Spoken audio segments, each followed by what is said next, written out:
In today's video, we're diving into a common issue.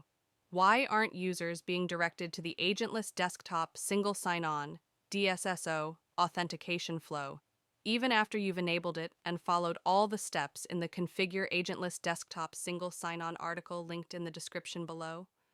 Here's the thing. When Agentless DSO is set up initially, a routing rule is automatically created, but if that rule gets deleted, simply disabling and re-enabling. Agentless DSSO won't bring it back.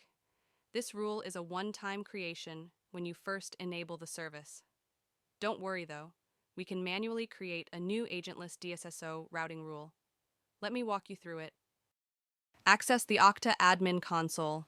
Start by navigating to Security and then select Identity Providers.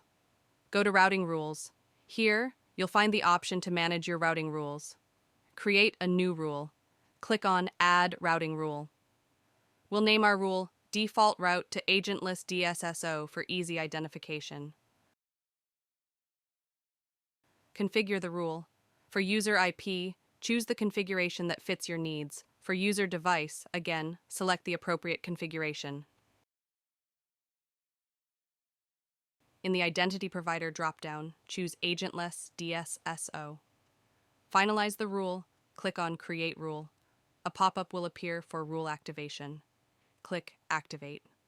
Remember, activated rules are applied immediately, altering the routing to identity providers. Adjust priority. Depending on your specific use case, you might need to move this rule to a higher priority. And that's it. If you found this video helpful, please like and subscribe to us on YouTube.